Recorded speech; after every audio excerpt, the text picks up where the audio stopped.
यह कहानी हमें रमेश शर्मा जी ने गुजरात से भेजा है। गुजरात शहर में एक लड़का रहता था जिसका नाम उत्कर्ष था, जो 35 साल का था। उसने सोचा कि मैं अपने परिवार के साथ पिकनिक के लिए देहरादून जाऊं, जहां उसने 6-7 दिन अपने परिवार के साथ बिताए। जब वह अपने घर गुजरात आने लगा तो उसका पूरा परिवार गाड़ी में बैठ चुका था। रास्ते में आते आते रात के 2 बज चुके थे और वह देहरादून के पहाड़ों को पार कर रहा था। तब सड़क एकदम सुनसान पड़ी थी और पूरी सड़क पर सन्नाटा छाया हुआ था। अचानक उत्कर्ष की गाड़ी के आगे एक औरत दिखाई दी, जिसके काले घने लंबे बाल और सफेद रंग की साड़ी पहनी हुई थी, और वह दूर से ही हाथ हिलाकर गाड़ी को रुकने का इशारा कर रही थी। औरत को देखकर उसकी मां ने कहा, बेटा गाड़ी मत रोको, पता नहीं यह कैसी औरत होगी जो रात के समय सड़क पर घूम रही है। क्या पता यह कोई लुटेरन हो या फिर कोई बुरा साया। तब तक गाड़ी उस औरत के पास में पहुंच गई और जोर जोर से गाड़ी का दरवाजा पीटने लगी। उसको देखकर ऐसा लग रहा था कि मानो या बहुत मुसीबत में फंसी हो।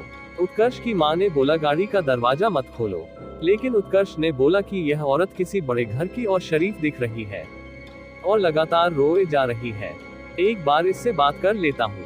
और उसने गाड़ी का दरवाजा खोलकर पूछा, क्या बात है और आपको कहाँ तक जाना है, आप क्यों रो रही हो। तब औरत ने बोला कि मेरी गाड़ी खाई के नीचे गिर गई है और उसमें पीछे वाली सीट पर मेरी छोटी बेटी फंस गई है, कृपया आप मेरी मदद करो। इतना सुनकर उत्कर्ष खाई की तरफ दौड़ा और उसके पीछे उसका पूरा परिवार भी दौड़ा। उत्कर्ष सड़क के नीचे खाई में उतरा और गाड़ी का दरवाजा पीटने लगा, लेकिन दरवाजा नहीं खुल रहा था। उसने किसी तरह की ईंट से पीटकर गाड़ी का कांच तोड़ दिया और लड़की को उतार लिया। वह लड़की लगातार रोए जा रही थी। मैंने बोला, बेटा तुम्हारी मम्मी पीछे ही खड़ी है, अपनी मम्मी के पास जाओ। तब भी वह लड़की मम्मी मम्मी बोले जा रही थी। फिर मैंने उसको अपनी गोदी में उठा लिया और ऊपर आने लगा। तभी मेरी निगाह गाड़ी के आगे वाली सीट पर गई। शीशे के अंदर कुछ धुंधला धुंधला सा दिख रहा था।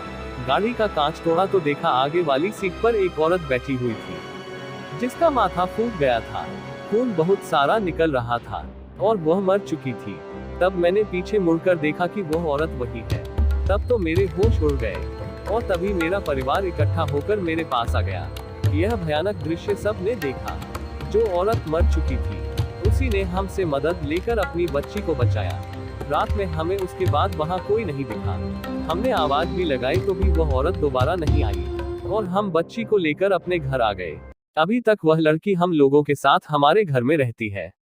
उसकी मां ना तो हमें कहीं दिखाई दी और ना ही कभी परेशान किया। आज की हमारी दूसरी कहानी हमें सोनपुर से अमरनाथ जी ने भेजा है।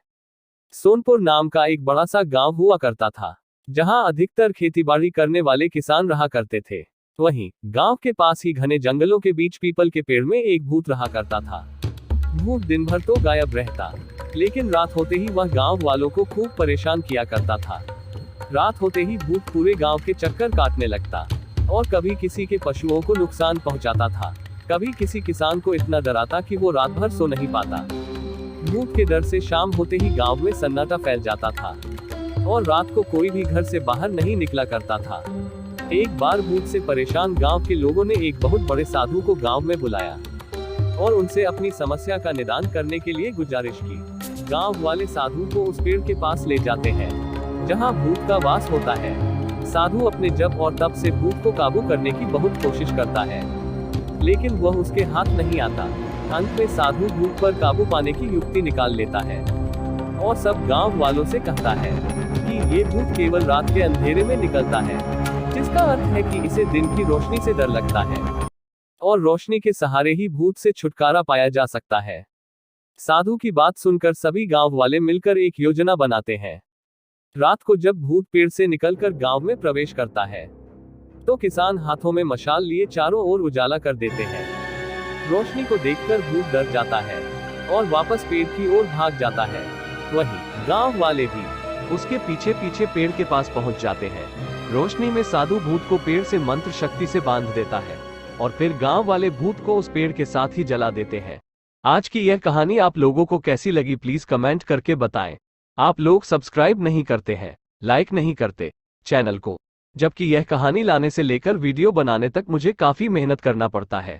प्लीज अगर कहानी अच्छा लग रहा हो तो चैनल को सब्सक्राइब करें, अपने दोस्तों को भी बताएं।